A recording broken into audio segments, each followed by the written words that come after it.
ಪರಮ ಪೂಜ್ಯ ಸ್ವಾಮಿಗಳ ಪಾದಾವೃಂದಗಳಿಗೆ ನಮಸ್ಕಾರವನ್ನು ಮಾಡಿಸ್ತಾ, ಸಭೆ ಕೊನೆ ಅಂತ ಉಳ್ಳವರು ಶಿವಾಲಯವ ಮಾಡುವರು, ನಾನೇನು ಮಾಡಲಿ ಬಡವನಯ್ಯ ಎನ ಕಾಲೇ ಕಂಬ ದೇವೇ ದೇಗುಲ ಮಣ್ಣಿನ ಕೆಲಸ ಕೂಡಲ ಸಂಗಮ ದೇವ ಅಂತೇಳಿ ಬಸವಣ್ಣ ಸಾರ್ ಹೇಳಿದ್ದಾನೆ. ನಾನು ಕೇಂದ್ರದಾಗೂ ಇಲ್ಲ, ರಾಜ್ಯದಾಗೂ ಇಲ್ಲ. ನಾನು ಎಲ್ಲಿದ್ದೇನೆ ಅಂದರೆ ಶರಣರ ಮನಸ್ಸಿನಲ್ಲೇ ನನ್ನ ಜಾಗ ಇದೆ. ಆ ಶರಣ ಹೃದಯದಲ್ಲೇ ನಾನಿದ್ದೇನೆ. ನನಗೆ ಪ್ಲೇನು ಇಲ್ಲ, ಕಾರು ಇಲ್ಲ, ಟ್ರೈನ್ ಅದ. ಇವತ್ತು ದಿಂಗಾಲೇಶ್ವರ ಮಹಾಸ್ವಾಮಿಗಳು 50 ವರ್ಷದ ಸಂಪರ್ಕ. ಇವತ್ತು ಬಸವ ತತ್ವ, ಬಸವ ಸಿದ್ಧಾಂತದಿಂದಲೇ ಈ ಜಗತ್ತಿಗೆ ಮೋಕ್ಷ.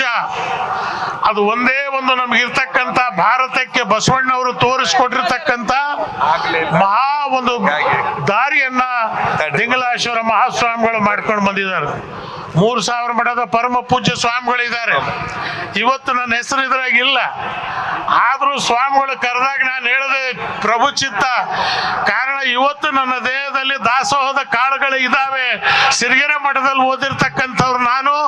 ರಾಣೆಬೆನ್ನೂರು ಐರಣಿ ಗ್ರಾಮದಲ್ಲಿ ಹುಟ್ಟಿದ್ದು, ನನ್ನ ನಾಮಕರಣ ಮಾಡಿದ್ದೆ ಐರಣಿ ಮಠದ ಸ್ವಾಮಿಗಳು. ಇವತ್ತು ಆ ಭಾವ, ಆ ಐಕ್ಯತೆ ಇವತ್ತು ಎದ್ದು ಕಾಣ್ತಾ ಇದೆ. ಇದೇ ಜಾಗದಾಗ ನಾನು ಜಗನ್ನಾಥರಾವ್ ಜೋಶಿ ಅವರು, ಪರಮ ಪೂಜ್ಯ ಬೊಮ್ಮಾಯಿ ಅವರು 77ನೇ ಇಸ್ವಿಯಲ್ಲಿ ನಾನು ಧಾರವಾಡಕ್ಕೆ ಚುನಾವಣೆಗೆ ನಿಂತಾಗ ಇದೇ ವೇದಿಕೆಯಿಂದ ನಾನು ಮಾತಾಡಿದ್ದೆ. ಇವತ್ತು ಉತ್ತಮರೆಲ್ಲ ಹೋದ್ರು. ಇಷ್ಟೇ ನಾನು ಭಕ್ತರಿಗೆ ಕೊಡ್ತಕ್ಕಂಥ ಸಂದೇಶ ಏನು ಅಂತ ಹೇಳಿದ್ರೆ, ಬಸವಣ್ಣ ಹೇಳ್ತಾನೆ, ಸಾರ ಸಜ್ಜನರ ಸಂಘ ಮಾಡುವುದು, ದುರದುರ್ಜನರ ಸಂಘ ಬೇಡವಯ್ಯ. ಆವಾದರೇನ ವಿಷವಂದೇ, ಅಂಥವರ ಸಂಘ ಬೇಡವಯ್ಯ. ಅಂತರಂಗ ಶುದ್ಧವಿಲ್ಲದವರ ಸಂಘ ಸಿಂಗಿ ಕಾಳಕೂಟ ವಿಷವೂ ಕೂಡಲ ಸಂಗಮ ದೇವ.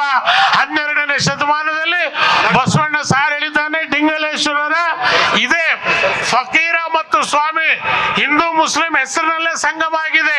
ಅದು ಬಸವ ತತ್ವದಿಂದ ಮಾತ್ರ ಸಾಧ್ಯ ಅನ್ನಕ್ಕಂತ ಮಾತನ್ನು ಹೇಳಿ, ಕರ್ನಾಟಕ ರಾಜ್ಯದಲ್ಲಿ ಬಸವ ತತ್ವದ ಸರ್ಕಾರ ಬರಲಿ, ಬಸವಣ್ಣನ ಆದರ್ಶಗಳು ಮೆರೀಲಿ ಅಂತ ಹೇಳಿ ನೆರೆದಂತ ಎಲ್ಲ ಜಂಗಮರ ಪಾದಕ್ಕೂ ಹಿರಿಯರಿಗೂ ನಮಸ್ಕರಿಸಿ ತಮ್ಮ ಅಪ್ಪಣೆ ಪಡಿತೇನೆ. ಜೈ ಹಿಂದ್, ಜೈ ಕರ್ನಾಟಕ. ನ್ಯೂಸ್ ಫಸ್ಟ್, ನಿರ್ಭೀತಿಯಿಂದ ನಿಮ್ಮ ಪರವಾಗಿ.